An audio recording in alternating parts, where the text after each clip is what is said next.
Okay, our 7 o'clock, let's call this meeting to order, please. Everyone please rise for pledge of allegiance. Pledge allegiance to the flag of the United States of America and to the republic for which it stands, one nation, under God, indivisible, with liberty and justice for all. Roll call, please. Cook, Here. Wilson, Present. Pat, Here. Krasinski. Here.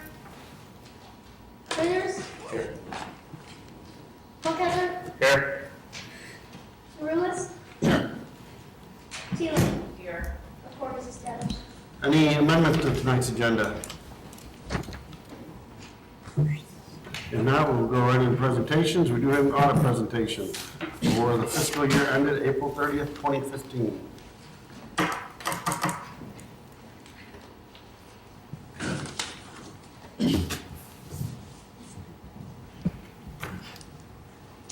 Hi, thank you for having me. Go Cubs go. Sorry, I'm a little excited after that. It was good timing for that to come through. So I am Matt Baird with Lauterbach and Amon. I'm a principal at the firm. I was the manager for your audit this year. I'm here to present the audit for April ended, or the year ended April 30th, 2015. Does everyone have packets kind of in front of them? Yes. Does everyone have it in PDF or is it hard copies? Both. Both, okay. So I'll kind of flip through the hard copies as we go through it, kind of go through everything that we provided to you as part of our audit, kind of go high level of what we did. So to start this off, we came out to internal control procedures during our preliminary, and came out after that to do our full audit procedures. And we ended up giving you a management letter, which kind of walk through those results here quickly, one other letter, and then the audit. So in the management letter, our management letter is typically broke up into two separate parts, a current recommendations and a prior recommendations. Current recommendations would mean these are any new recommendations that we're providing to you this year. As you can see in your letter, there are none. So we had no new recommendations to give to you. What these recommendations typically are either best practices, other just improvement type items that we foresee for the city, or GASBs that are upcoming. And as we get into prior recommendations, so with prior recommendations, we always show all of them that we provided in past years, so then give you an update of what happened again this year. So out of the 3 prior recommendations that we had, one was fully implemented, one was not, and then one is partially implemented. So we'll start at the top. The first one is GASB 6768. This, like I'm saying, is where there's one this is telling you what's coming.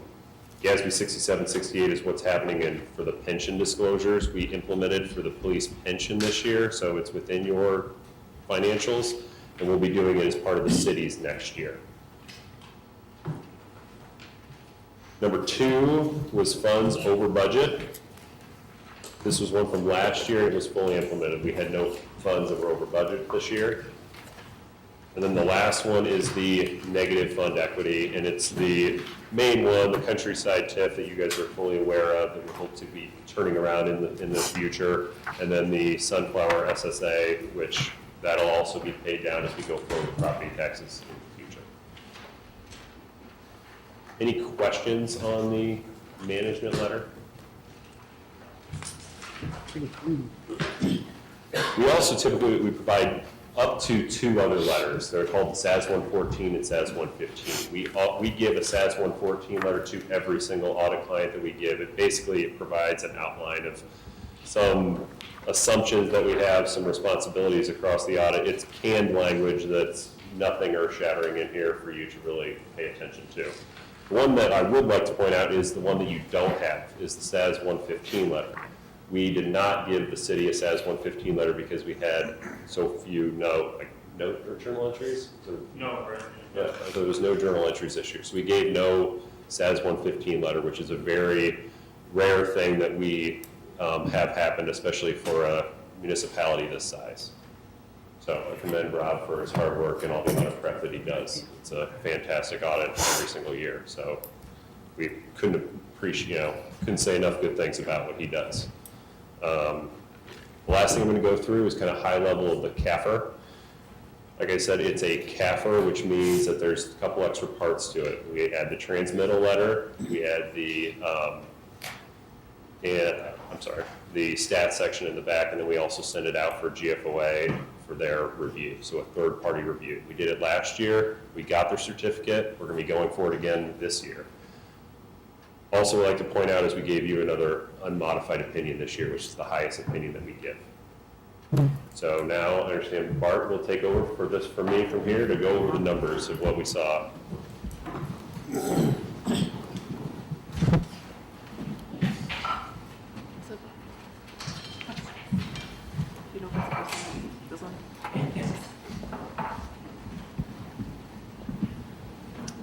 Okay.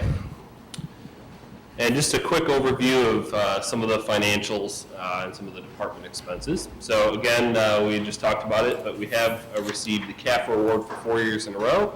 So fiscal year 15, obviously, we're just completing that right now. We'll submit that, hopefully submit it again for the 5th time in a row. So again, that is a credit to Rob and his staff for all the hard work they do, not only on the actual audit, but it's a lot of prep time throughout the entire year, making sure that accounting entries and budgeting is done cleanly. That way there aren't any issues at the end of the year. So, and then, all these statistical sections that we add in the back of the actual audit, are easy to do and just need to be updated. So, thanks, Rob.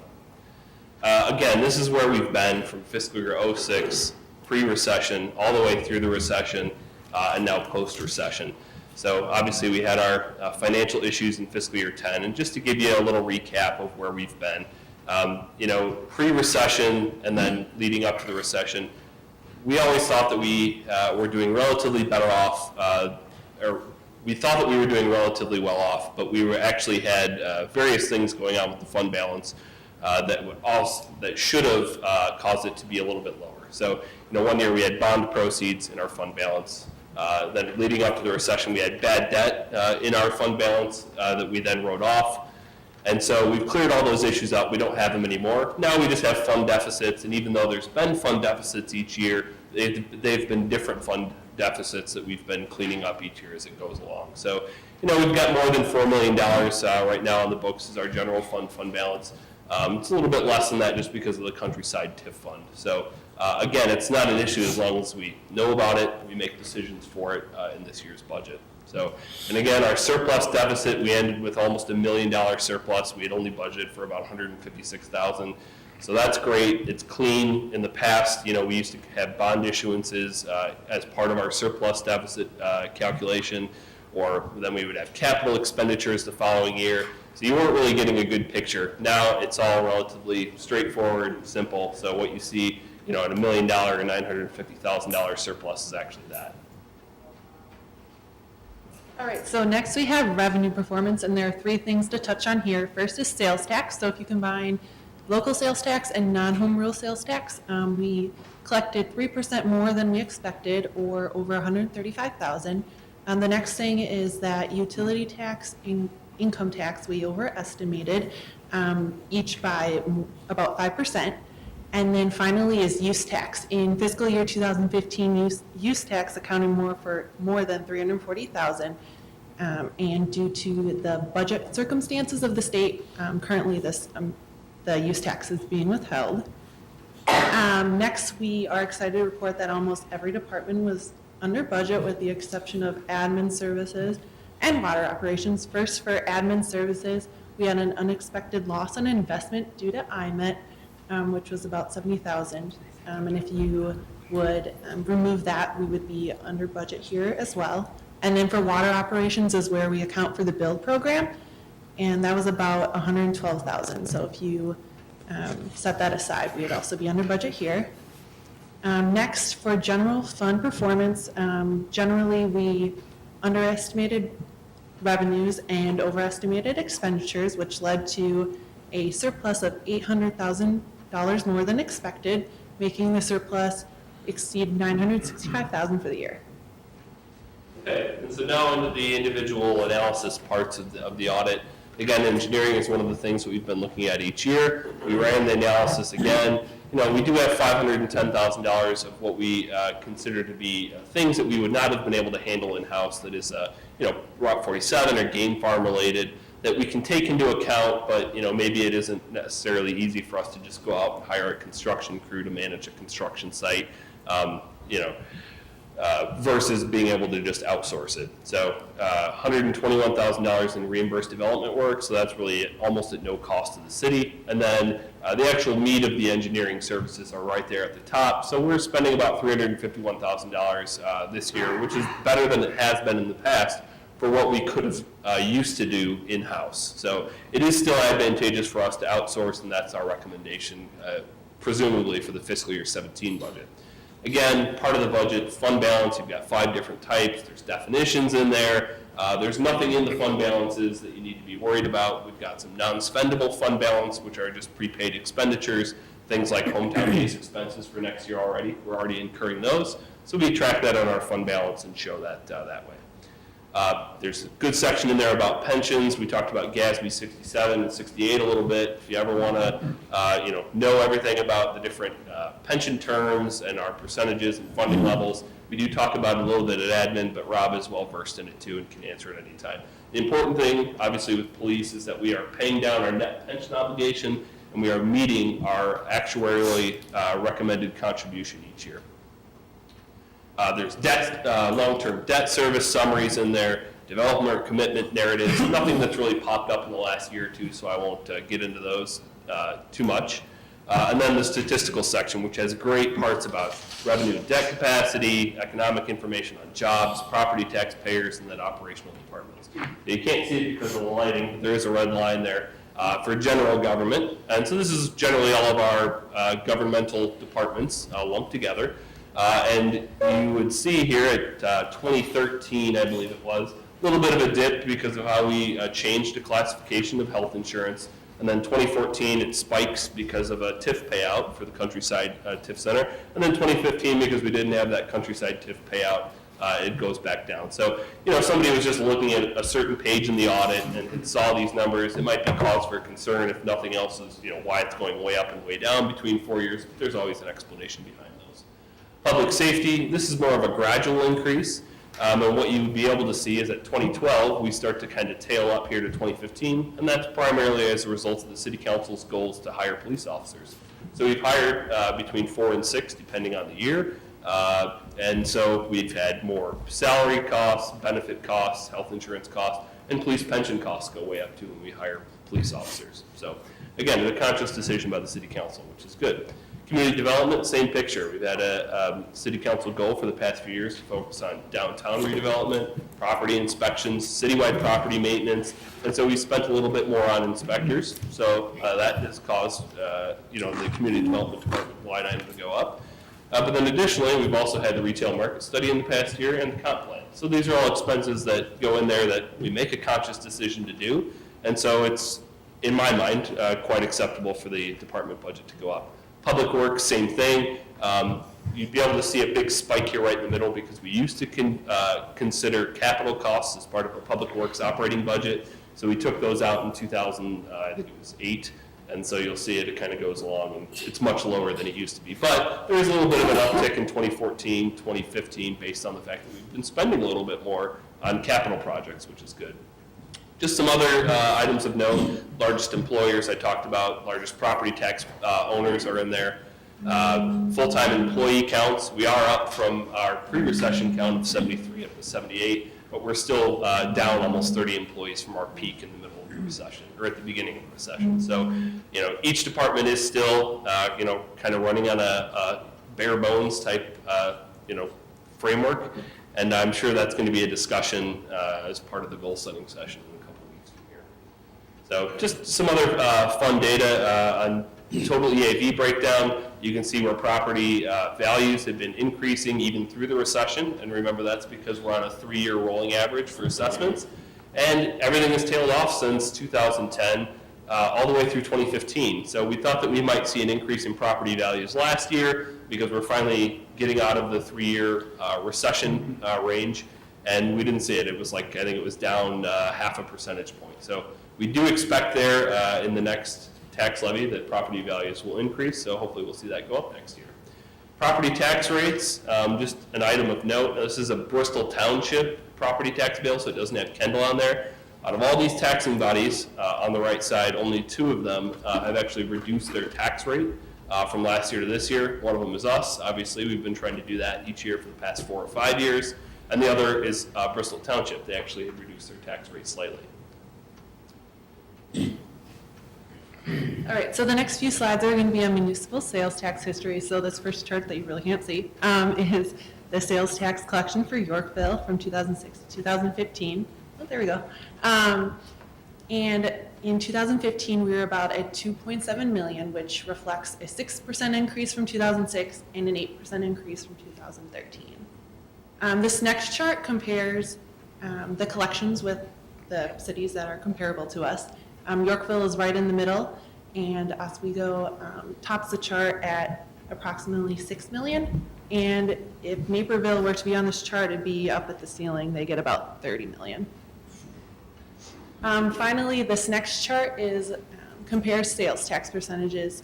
The changes from 2006 to 2015, as I just mentioned, Yorkville was at about 6% increase from 2006. And as you notice, Sugar Grove was pretty successful with 74%, but this isn't surprising considering the fact in 2006 that they collected under 200,000. And then the high percentages for Montgomery and Oswego can be accounted for in the shopping centers along Route 34. Okay, we talked about the management letter, so I'll skip over these. If anybody has any questions, I'm happy to answer them. Upcoming, our real big next financial decision is our tax levy discussion, which will be at admin next week. So we do have to have discussion and a potential vote on December 8th. Just the way the timing works out, we have to have the public hearing on the 24th of November. So it only gives us one meeting because we only have one December meeting. And then our fiscal year 17 budget rollout is really going to start in a couple weeks from now at our goal setting session. And hopefully will be finalized and in your hands on January 12th, which gives us 3 or 4 meetings basically to present it, do a public hearing, discuss it, and go from there. So that's it, unless if anybody has any questions for us, we're happy to take them. On the IRA, you said 70,000. I thought it was more. The aggregate amount between all the funds was like $300,000. Just in the one fund that we were talking about, it was $70,000 in the general fund. So it's split between general fund, water, sewer, I think a couple others. Yeah, citywide capital and library also have a portion.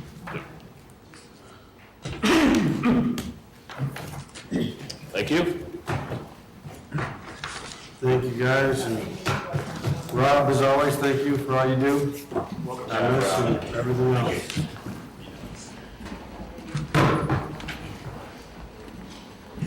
Okay, we have no public hearings. Any citizen comments on items that are on the agenda or push to the path related?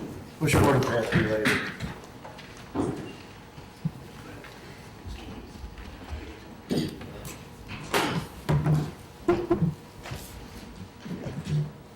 Hello, everyone. I'm Linda Bichek, as you all know, and I'm here to give you an update on Push for the Path. I provided each of you with a recap sheet. We held our annual golf outing at the end of last Saturday of September, and we had the most successful golf outing that we have had to date. We profited nearly $29,000, which was actually $10,000 more than we had the year before. And we have raised nearly $220,000. We're $219,099, so a little shy of the 220 number. And if you remember, that 220 number was a number that we were focused on because it was the number that was a possible goal for us if that one grant was going to be able to be obtained. So we're there at that number, very close. And we continue to fundraise, and we are committed to raise the $357,000 because we certainly understand that that other grant might not be obtainable because of the world that we're in right now. So we continue to charge on and are very proud of our numbers. And the event itself was huge this year. I mean, we had an enormous amount of people that came out for the dinner, supported more obviously, you could see with the numbers, $10,000 more. We had more sponsorship, we had more attendees. It was just very, very successful. And we are actually hopeful that next year, in 2016, that we'll have 2 events, the golf outing in the fall, and we're thinking some sort of a event in the spring, perhaps around Mother's Day weekend, to raise even more money. So the push for the path just keeps on pushing. So, thank you. Do you have any questions? Any questions? All right, nice job, Lynn. Okay. Okay, next, I will entertain a motion to approve the consent agenda. Mr. Mayor. Oh, yes. Oh, I'm sorry. More citizen comment?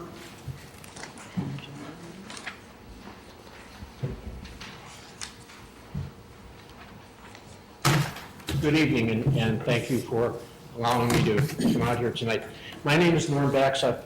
My wife and I, Sandra, have been residents here in Yorkville since 1989, and we live on 1208 Sunset, which backs up, or east part of our property backs up to behind the bowling alley, and that's my reason for being here this evening. About 2 years ago, or 3 years ago now, when the new ownership took place of the bowling alley, they created what's known to the local people here as Pinhead's Bar and Grill. And over the past 2 years, Pinhead's has been a sore spot with our neighborhood.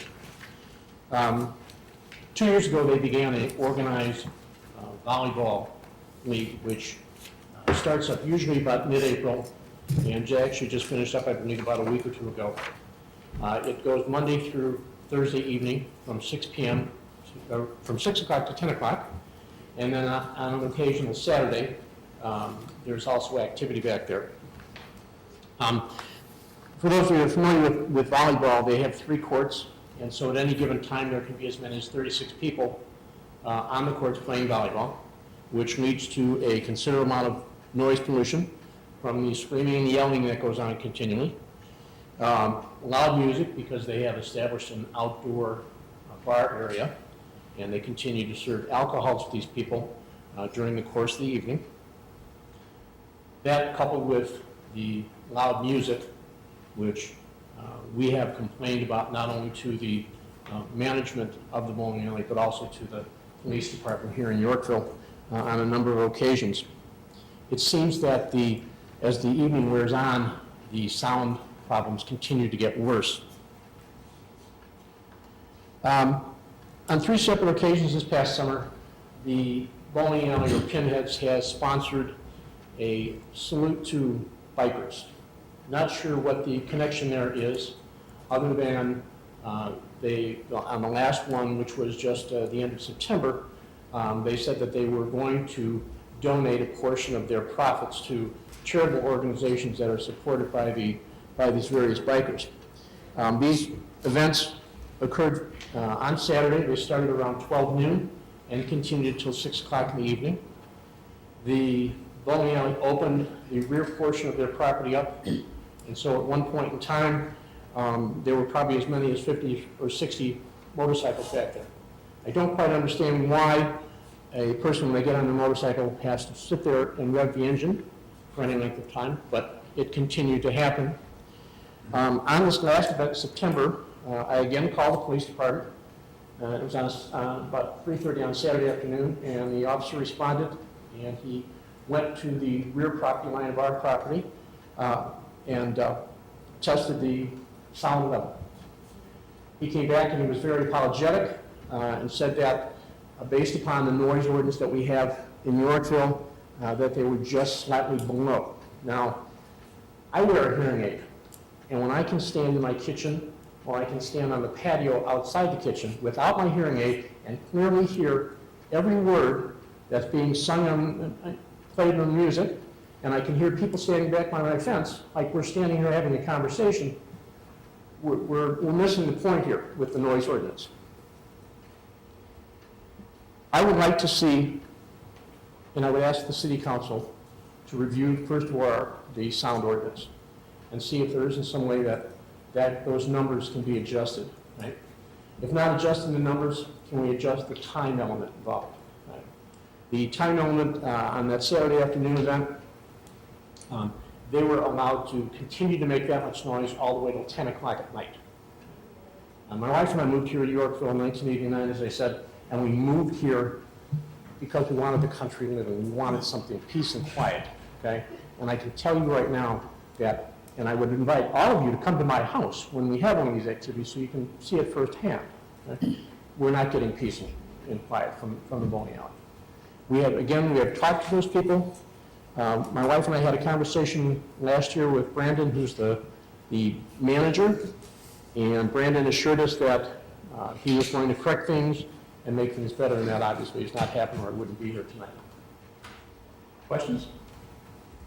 Thank you again for having me. Thank you. Bart, maybe the public safety, we can take a look at the noise ordinance again, see if it's doing what it needs to do. We had to come before DDC last year because of the amphitheater, that revision of the noise ordinance. Yeah, it's been to a couple different departments. I'll take a look at it. We didn't go to any Rate committee. committee. Okay, I'll entertain a motion to approve the consent agenda. Second. Roll call, please. Jarvis. Burles. Aye. Colosimo. Aye. Hawkesser. Aye. Wilczewski. Aye. Teeling. Aye. Coe. Aye. Pat. Aye. Reuters. Aye. Motion passes. I'll entertain a motion to approve the minutes of the regular city council meetings of September 8th, 2015, and September 22nd, 2015, as presented. So moved. Second. Any comments, corrections on the minutes? If not, all in favor of approving as presented, please state aye. Aye. Opposed? Okay, next I will entertain a motion to approve the collective bargaining agreement between the city and the Illinois Fraternal Order of Police Labor Council representing Yorkville sergeants, and authorize the mayor and chief of police to execute. Second. Comments or questions on the sergeant's contract? Roll call, please. Colosimo. Aye. Hawkesser. Aye. Wilczewski. Aye. Teeling. Aye. Coe. Aye. Pat. Aye. Reuters. Aye. Jarvis. Aye. Motion passes. Okay, the Public Works Committee report, I will turn over to Alderman Funkhauser. Motion to call the cash deposit in the amount of $174,016 for work to be completed within the development. Second. Comments or questions on this cash deposit call? Yes, sir. Is there an update on any progress here? I believe that they started to do one item and did not finish it, out of a few dozen. Well, that makes things easy. Yes. Roll call. Hawkesser. Aye. Wilczewski. Aye. Teeling. Coe. Aye. Pat. Aye. Reuters. Aye. Jarvis. Aye. Colosimo. Aye. Next, I'll turn it over to Alderman Coe for the Economic Development Committee report.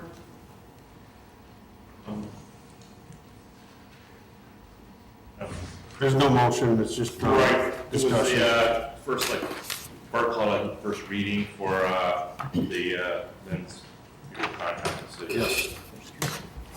So I guess everybody has a copy of it, and they can look it over.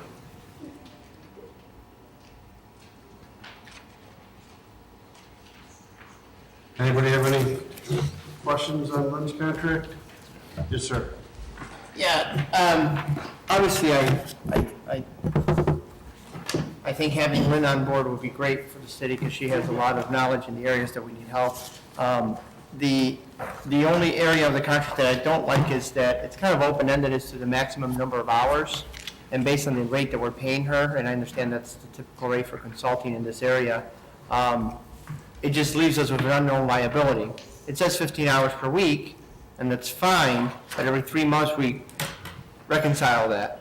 So if she worked an extra 10 hours a week for 10 months, now we're at 120 extra hours at $145 an hour, and that adds up really fast. So that's just the only thing I don't like is at the tail end when we reconcile, there's no cost controls on the back end. That would definitely be something that we would have, on the management level, would have to control. I mean, we would budget for a certain dollar amount. She's going to send us an invoice every month that has a certain hourly total. And, if I felt that she was going beyond what we had budgeted and what we were comfortable with, I'd make her the recommendation either to terminate services or, the first option would be to ask her just to reduce her hours in certain areas. So, and then if we don't, it's similar to EEI's contract where, if I approve a bunch of, stop sign studies and go beyond the budgeted dollar amount, I would assume you'd be looking to hold me accountable for that. I believe that was brought up in the EDC meeting, and it was a balancing act. If she went over on the first quarter, that would get corrected by the second quarter. So, Yeah, and Mr. Mayor, if I may. Yes, you may. And also, Lynn did make the comment that she does not have the intent to be working beyond the 15, except in certain instances, such as if she's attending a conference on our behalf or specific meetings that are out there, those kind of things which would be warranted. But basically, she reaffirmed that the intent is for her to have a part-time position. And that is, strong to have her saying that. I think our quarterly review, which can be reviewed with staff and then back at committee to make sure that things are on track, is going to be important for us. I did have the concerns about the open-ended contract. It can very easily escalate, but I think the intent here is very clear. Art has the authority with the mayor to make sure that things are being reviewed, and then the committee as well, and the board, to make sure that we're not exceeding what we're expecting to happen there. yeah. And I believe also Lynn's going to come to the meetings from now on, so you'll have the alderman can come to the EDC meeting and you'll write with her directly there too. Yes, sir. One of the issues I always had with the YEDC was it seemed like the director spent a lot of time doing in-house work as opposed to going out and getting the business to come to Yorkville. Lynn, how much percentage-wise would you say you were taking care of in-house matters as opposed to going out? Well, it's very important to have a good relationship with your existing businesses because you want to have the pulse of what's going on with them so that you don't want them to be leaving your town. You want to have that open dialogue with them that they feel that they can talk with you about these things. So if you talk with someone about economic development, they'll talk about retention being very important.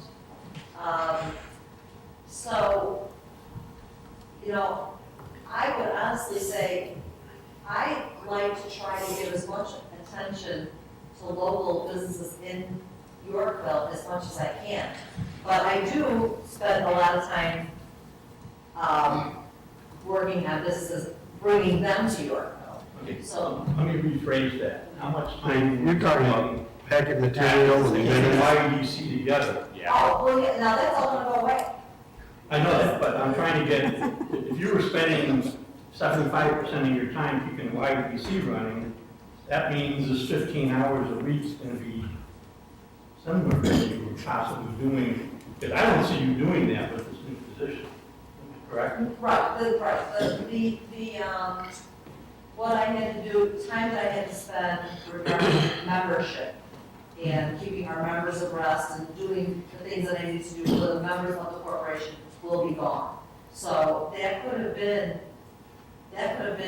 45% of the time. So that will be completely gone. So I can use the time to do pure economic development, which is another reason why I feel like the number's gonna be great, because it's gonna be in there doing what we really need to do, which is retention and creation of new jobs. Thank you. Anyone else? All right, this will be back before us in 2 weeks for a vote. And then I'll turn it over to Alderman Moshinsky. We just have there's no motion on this for the discussion again on the Aurora Area Convention Visitor Bureau. I guess we're getting to the date that if we want to opt out, we have to make a move, so. Correct, yeah, the notification date is October 15th, so this would be our last opportunity to opt out. So the recommendation coming out of admin was not to opt out, and so if we did want to opt out, we could direct a motion at this meeting, but that's why there's no motion in front of you. So no action means we stay in. Correct, for a 1-year term. Yes, sir. I know, I was kind of in line with Alderman Felicimo on this one, as far as, trying it on our own. And after our last EDC meeting, we had the hotel owners there, and I kind of got my mind changed a little bit as far as maybe giving them 1 more year, because we need to have a backup plan. And I think if we do it for 1 more year, then we should also, parallel with that, come up with a plan so next October, we're kind of prepared more than we are. Because this would be like, a bad relationship, and, how you do it would be easiest on the kids and the family. So, you try to make it as easy as you can. Yes, ma'am. I guess my concern is that we're going to do it, and then next year we'll go, oh, let's give them another year, and I don't want that to happen. If we're going to, if that's our ultimate goal, is to get out of it, we need to get starting today or tomorrow and get going on what is our alternative, so we're not doing this every year. And I think, maybe I'm speaking for everybody, but there's a lot of us that are not happy with what we've gotten from them. I'd like to see an alternative too, and with some timing behind it, say 6 months from now. I'd hate to be sitting here again next year going, oh, now, how long is it gonna take to come up with an alternative plan? I'd like to see that plan in maybe 6 months, or there, some time frame attached to it, so that we're not in the same position next year of not knowing what the alternative is. Well, probably best to go maybe the first quarter, and we don't like what we're seeing. Your committee's a perfect place to start talking about it. But jumping out now doesn't seem realistic without a plan in place. So I agree with you, Jackie. If, a couple of months, 3-4 months from now, you're not happy, start discussing it again. Well, I think we should just even next month start it up I again. think we should start discussing it tomorrow. Yeah, or next meeting, put it on there, and let's just start, what are our alternatives? At maybe a goal session, that should be like a #1 priority type thing. We can talk about the goal setting, absolutely. Yes, sir. I did recommend to admin, and then I was asked to have this come back into EDC. When I made the recommendation to stay in for another year, the biggest reason is we do not have a plan B. It's been in admin for an entire year, receiving updates most every month when there's been activity. Nothing has obviously happened. There have been a lot of changes within the organization, from the new directors, the changes of the organization. A lot of things have happened within that group. It's not perfect by any means. It's basically rebuilding the organization and reframing what it's supposed to be doing. It does take a little time to get that back on track, but I think what I'm hearing is where I have been is give it 3 to 6 months, report back, see what happens, and then at that point, by 6 months, we should have a plan B in place as if we were ready to withdraw, so that by the end of the year, if we needed to, we could withdraw. And that's my recommendation, is we continue 1 year. By June, we have our plan B in place, and then if that's the need, then we start implementing that plan before the end of the year, next year. There's a lot going on with the state right now. The AACBB is in a challenging position right now with the budget. We've seen some good things with our budget. Court is the new director. He was able to come up with a budget that works. It's a smaller budget, but it still works. we contribute between $50,000 and $70,000, or $50,000 and $60,000. We obviously bring in a little more than that tax-wise, but we get an investment of $500,000 to $600,000. So $50,000 to $600,000, that's a big investment that we're getting into. What we need to do is watch where that money goes to, and that's kind of a hard part. Aurora is the biggest contributor. They're matching basically dollar for dollar of all the other municipalities combined. We could do a lot with $50,000, $60,000, absolutely. We don't have quite the reach that the CVB can get, and I don't think we would ever be qualified as a CVB due to the state statutes and the requirements. So we would be going about visitors and convention as a marketing strategy without the backing of the state, without recognition of the state. So there are some things to consider. But I'll stand on my recommendation of staying in for the year, considering alternatives, and then looking at it in 6 months. And Chris, you said some safeguards were put in place so we don't open next year's Bureau guide and see a 2-page spread on Oswego. Yes. What was that exactly? What did they do? There's a policy in place now that prevents municipal-type organizations from placing competing ads. It's mitigating competition. Since we cannot restrict advertisements, we can actually, though, put in place policies that actually work against the competition. So we're not, it's a fine line of, allowing people who are there, but we are there as a CVB servicing that geographic area. So there are others that want to advertise in there. It's a cautious line of who can advertise in it. It was a great opportunity for Oswego, I'll say that. But it was a decision that was made by the chairman, and it was not something that the whole board supported. And it was not something that the board was knowledgeable of. So that's why those policies are put in place to prevent that, and those safeguards will not allow that to happen. Yes, sir. Yeah, but once again, the safeguard is for a municipality. It's not for a major attraction within the municipality to do a private ad. So Yorkville, use an example, for example, Yorkville is not in the ad anymore. We get out, we don't have the magazine. Okay, so Yorkville can't advertise under this policy. But Raging Waves can. They can take out a 2-page spread if they wanted. You still have the ability of non-paying member entities that are competing directly against us, the second largest contributor to this Visitors Bureau, that can then just privately go in and advertise into the magazine that we're subsidizing. So they get a better ad price, they get all the circulation, because we, the city of Yorkville, are subsidizing, so our competition can take out ads in our book.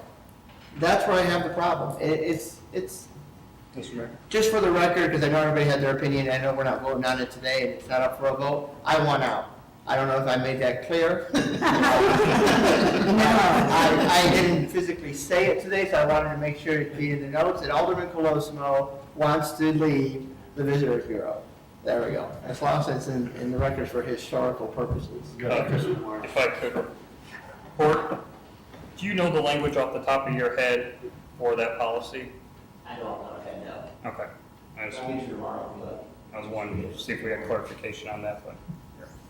Joe? Yeah, I think after talking to a few people about this, I'm still back on this idea, is like, what's our method of determining whether or not we're performing at a level with which we are content? So in other areas of business, you have KPIs, your key performance indicators, you have a metric, you have something to measure. A lot of this stuff is kind of intangible in a way. You can feel something, but you can't generally look at a number and go, wow, we're kicking a lot of butt this month in our CDB game.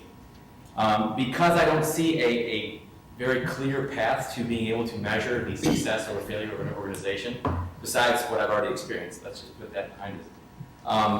I think we need to focus on what the metric is going to be. Is it going to be hotel fill rates? Is it going to be the amount of coupons directed towards businesses and hotels that are located within Yorkville that are redeemed by residents inside and outside of the county?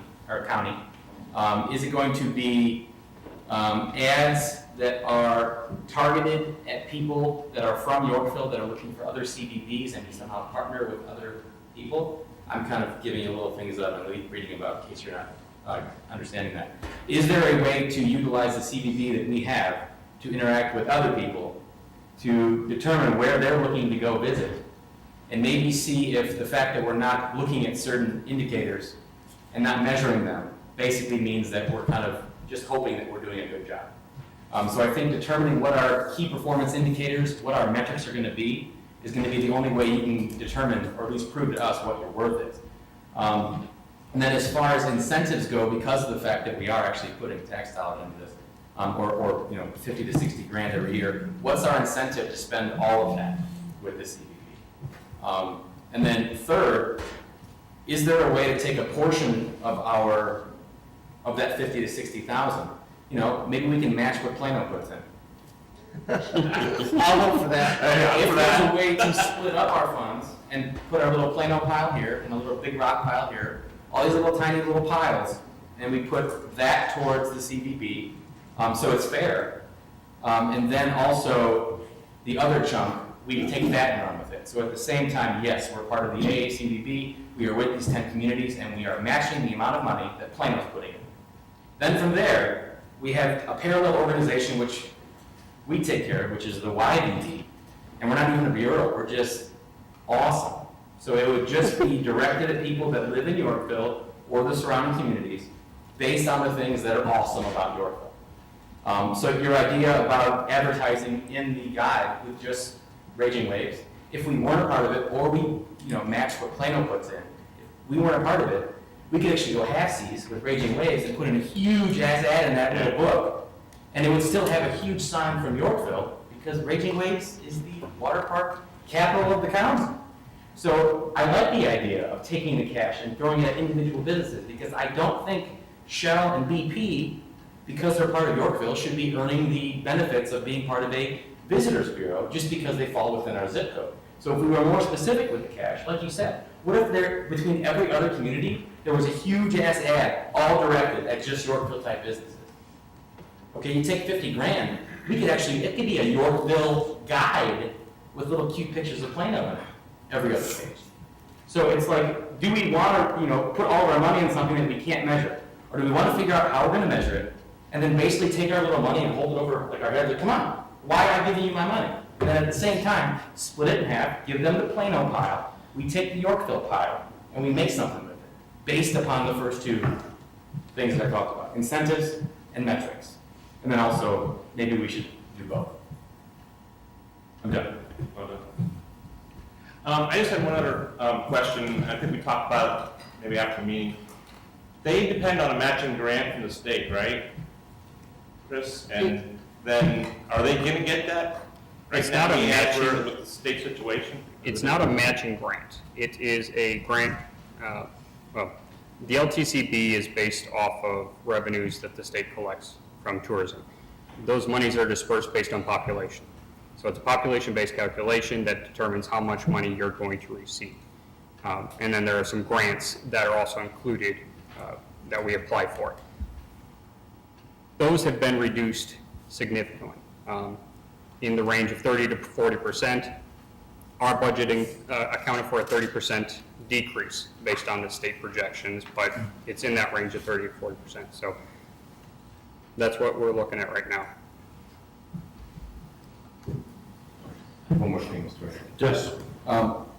I do a lot of advertising for my small business, and I understand that using social media, you can dump a lot of money into something. And if you're not spending money and people aren't paying attention to the event that you're trying to promote, your money doesn't do anything. But if there is an active directive for trying to get one event participate, like a lot of participation. So let's just take Hometown Days.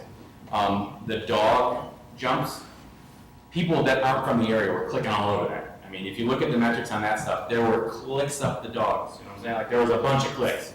If you invested in more local people coming to our local events and spending money locally, as opposed to asking everybody at a freaking rest stop from here to St. Louis, come to Yorkville, have a cupcake.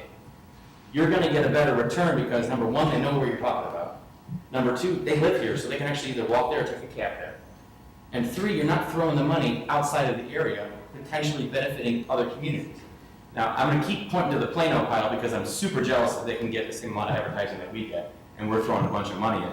But if we took 50 grand and just promoted our own events, like gave half to Parks and Rec, say you can only use this for tooting our horn.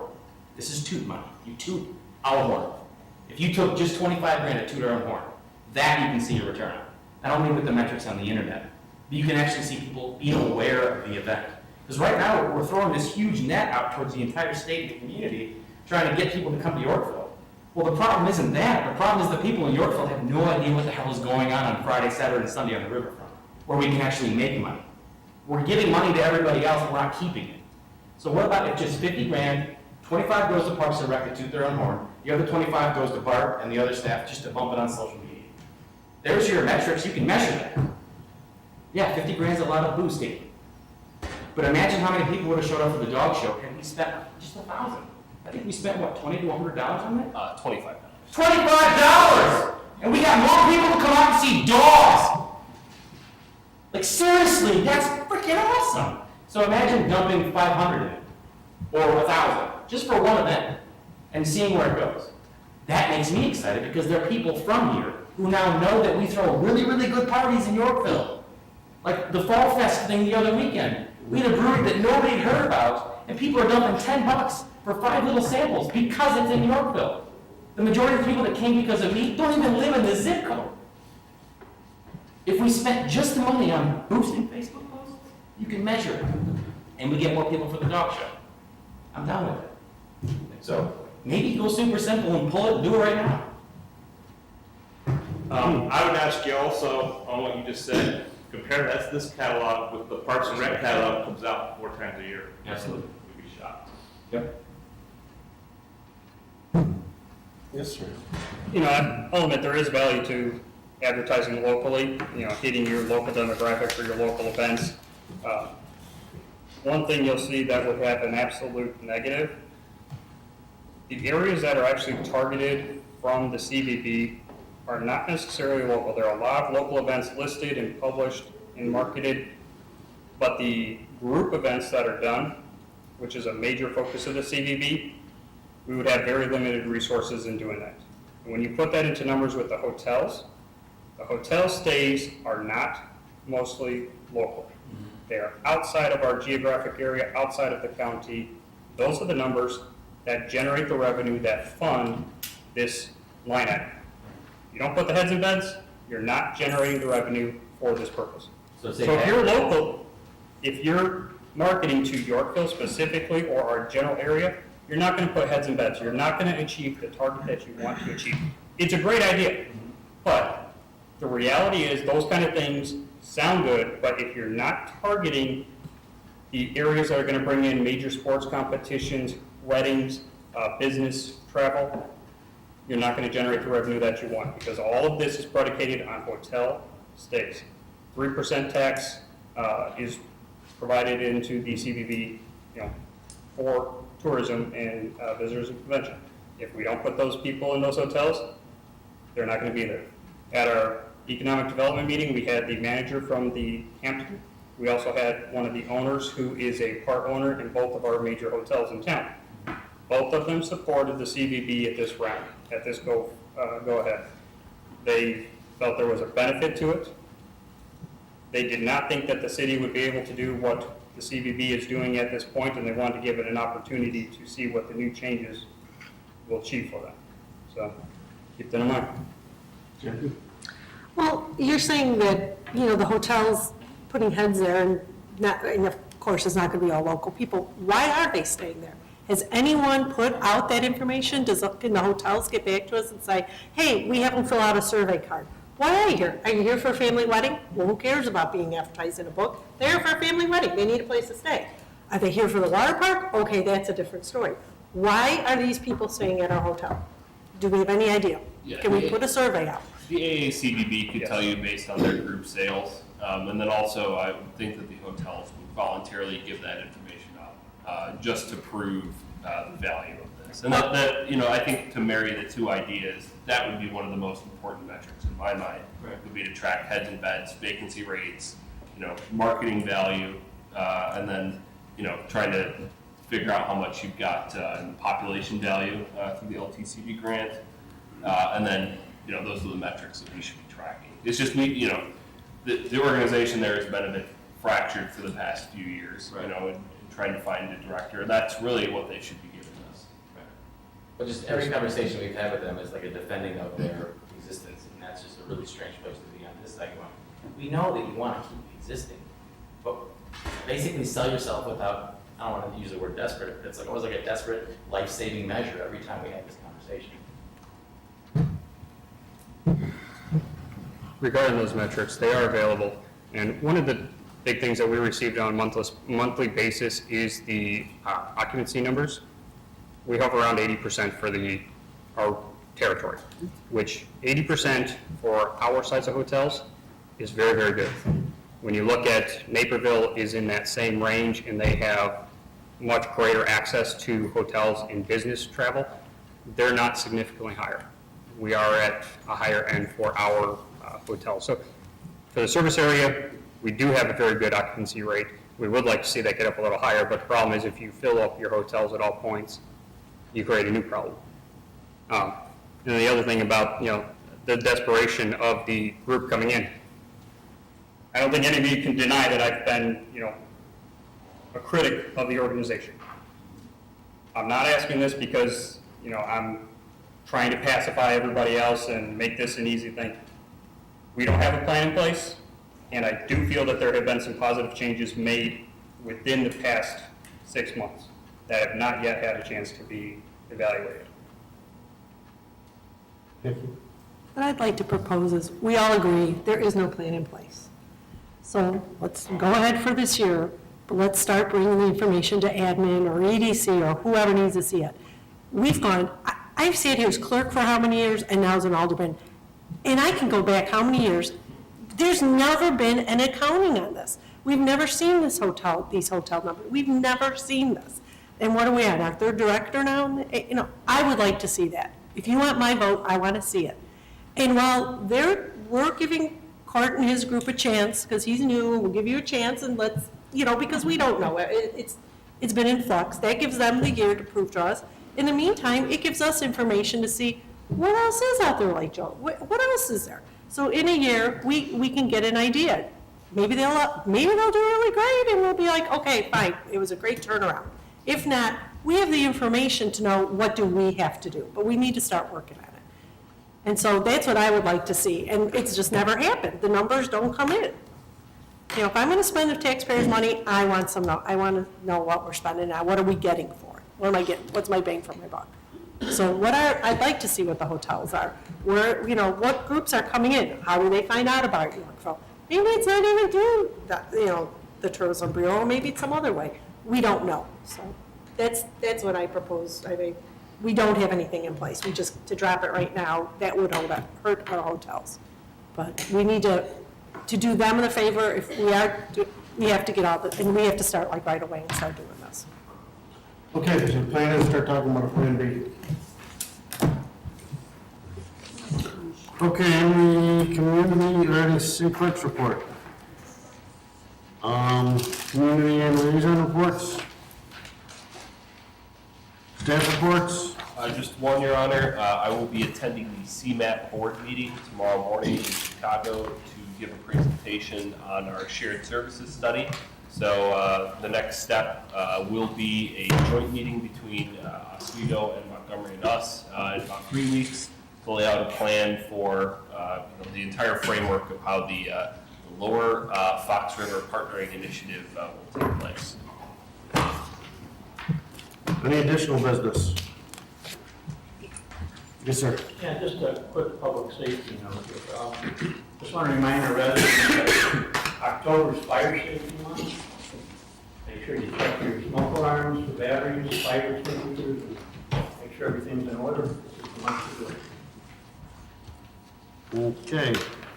All right, we will adjourn into executive session for minutes and employment. No action will be taken after executive session.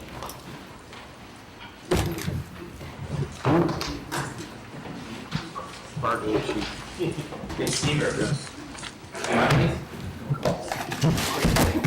Great day.